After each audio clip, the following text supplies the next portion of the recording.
Welcome to Face the State. I'm Ariana Bennett. Thank you for joining us. Well, it may be hard to see the light at the end of the economic tunnel right now, but not all the economic news is bleak in northern Nevada. In fact, Reno was just named a top U.S. city for corporate relocations and expansions. Dan Oster with NAI Alliance is here to talk about that. Dan, thank you so much for coming on the show. Ariana, such a pleasure to be back with you again. Yeah, great to have you back. Okay, unfortunately, we're having a little bit of deja vu here. I'm remembering roughly 10 years ago reporting on the unemployment rate going way, way up. Obviously, different circumstances now, but are you having the same kind of feeling? Boy, I gotta tell you, I have been dusting off some of the old lines from back in the bad old days, if you will, of the last recession. But I do think this is a fundamentally different experience that we're gonna have this time. And that's maybe the silver lining that we can share with you today. In the last recession, it was really centered, in the housing industry. We used to make the joke that people moved to Reno to build houses for people to move to Reno. And that was a recession centered on the home building industry. This time, Reno's in a much better place. We've spent the last 10 years building a much more diverse economy. E-commerce has really moved to the forefront of economic development in the United States, and Reno's been right at the center of that. So all of the work we've done over the last 10 years in e-commerce, advanced manufacturing, a lot of other life science, a lot of the industries that the study you referred to in the open there identified as the fastest growing things coming out of COVID. Fortunately, Reno has been at the center of a lot of that storm. And I think as we come out of the COVID recession, Reno, as we said last time, is in a really good position to come out of it better maybe than we even went into it. That's the hope. I mean, I think it's probably hard for a lot of people to see after so many years of growth and so much prosperity and all this effort that has been going in to diversify the economy, to see things kind of taking a step back. How long do you think it'll take from when we eventually emerge from this pandemic and its shutdowns to when we can be at full strength? Do you think it's going to take a while? Well, I think it's a lot like Mark Twain said, right? If you owe someone money and you're listening to them tell you about it, a minute can last a year. But if you're talking to a pretty girl, a minute can feel like a second. So I think the recovery is going to be a very different experience for people based on their specific condition. I think our economy, in some ways, we're already starting to see new investment in the community. Big companies are making big decisions right now. We won't bear fruit from that on the street, if you will, for probably 6 to 8 more months. But the good news is it's coming. And depending on where our individual experience of it is, I think we'll start to see the change. But, a rising tide lifts all ships. Hopefully we'll all be a little better off in 6 to 9 months from now. Yeah, it's pretty interesting that the study that we're referencing here that said mid-sized cities are kind of the destination now, Reno being among them. What is it then about mid-sized cities that are calling out to a lot of these businesses looking to relocate or start new businesses here? Well, it's a confluence of a couple of different factors. As we talked last time, COVID has just accelerated a lot of the trends that were in place. One of the trends that we started to see was due to the high cost of commercial real estate in major markets, the big cities like Manhattan and San Francisco and other London, the cost of real estate in those markets has gone so high that there was already a movement towards allowing your workforce to be more remote. Well, COVID has accelerated every one of those trends, certainly. What is possible, what is useful has just been redefined during this time in terms of co-work, or in terms of digital, distance work. And that has really, I think, put Reno and towns like mid-size Reno in a really favorable position for those companies to move into this market. So companies don't necessarily have to move to where the workers are.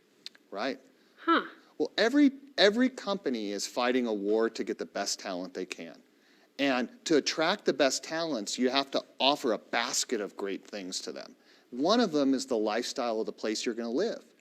And Reno is attracting great talent right now, as well as growing our own. And I think we'll talk about more of that later. But we're able to attract good talent here, and companies are aware of that. And the COVID experience has taught a lot of people that being close to nature, close to open space, something we have in abundance, is a very valuable thing. And No kidding.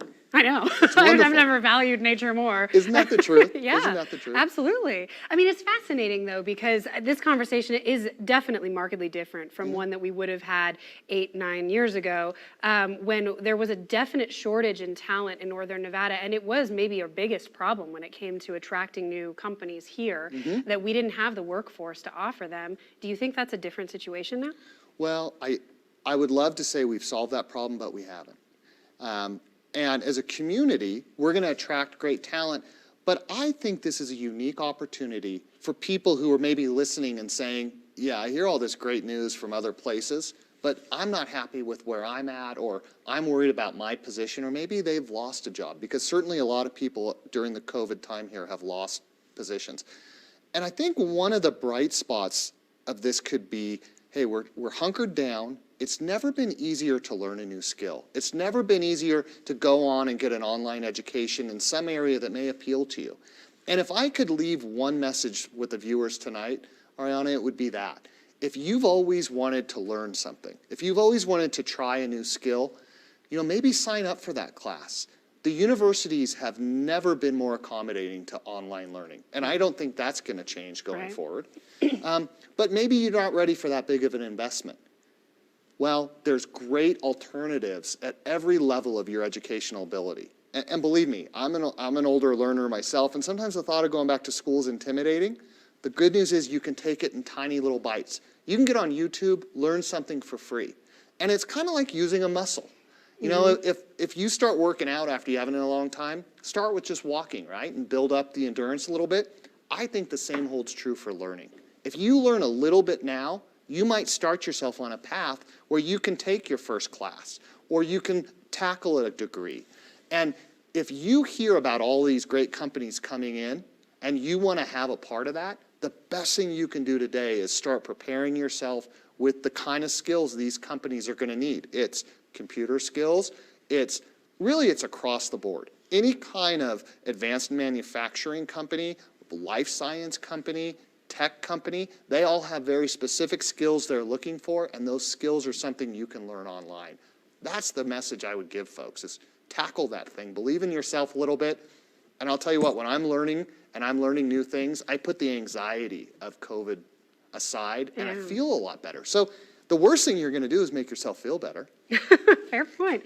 Yeah, I think Tim Ferriss had a great quote about people being afraid to start something new, or try, learn a new skill, or go for a dream. And it was, instead of looking for all the reasons why you want to do it, analyze the reasons why you're afraid to do it, and then pick those apart. What would you do to control each one of those factors? And I thought that was brilliant advice, and very applicable to right now, where I think a lot of people are having kind of changes of heart and philosophy about where they want their lives to go. This has been like a crucible for humanity, like really learning what, how are we going to emerge from this situation? What do we want our lives to look like? Am I as resilient to economic strife as I would like to be? And for many people, I think the answer to that is no.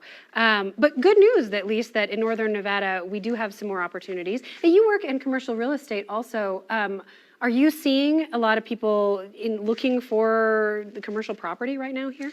We absolutely are. And what's interesting is, over the years, we've had a lot of people, they reiterate the message that we've done a good job building. We're a low tax environment. We have, low cost available real estate, great quality of living for your employees. But a lot of the objection that we've had in the past to moving a company here is, well, it's hard for me to get my employees to go, or boy, my spouse doesn't, or my significant other doesn't want to move with me.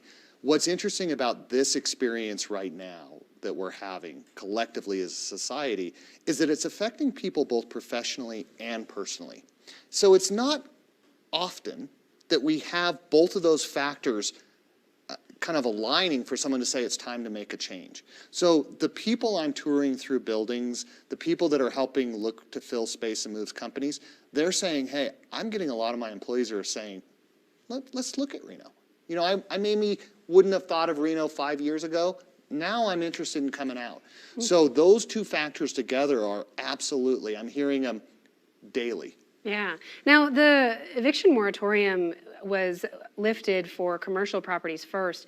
Are you seeing the effects of that? Are evictions happening? Well, landlords are business people, but they're human beings first. And what I'm happy to say is most of the landlords, the vast majority of the landlords we work with, are working with their tenants based on their specific condition. We are seeing people exit their space. Fortunately, we're not having to, eviction's the last step. When people are in a position or a company that has been affected by COVID, most landlords understand it. There's not a lot of blame to go around. Right. There's much more of a focus on solving the problem. So we're subleasing space, we're bringing new tenants in, we're helping people downsize. Evictions are happening, but I'm happy to say it's at a very low rate. We are seeing a lot of workouts.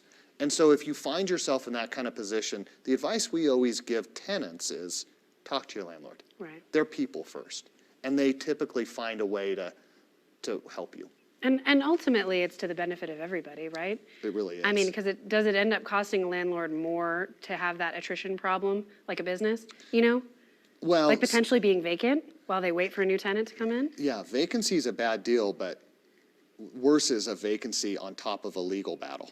Oh, yeah. Because, the eviction process often leads to a legal problem. Landlords are much more concerned about somebody declaring bankruptcy while in their space, because then it's tied up, that space is tied up in the bankruptcy courts, and that can be a very long workout. Okay. So we are seeing some of it, but the good news is we're seeing more growth, more new people to the area, and we have, as you've probably been reporting over the last couple of years, we've had a real shortage of residential space. We've also seen a similar challenge in commercial properties to build enough low-cost space for people. So we had very, very low vacancy, and out of COVID, we might just have low vacancy. Well, I guess that's a better situation than what we could be in. All right, well, we're about out of time, maybe 30 seconds left. What's your final message? Anything you want people to know? I think the last thing I want to say is, take this agency in your life. Instead of worrying, instead of feeling helpless, learn something new to make yourself ready for the next great phase of the Reno, story, and make your story a great part of that. And I think if you take that empowerment to heart, it's going to help a lot with that anxiety, and you're going to be a part of the great next chapter of this community. Good message. All right, Dan, thank you. Really appreciate it, as always.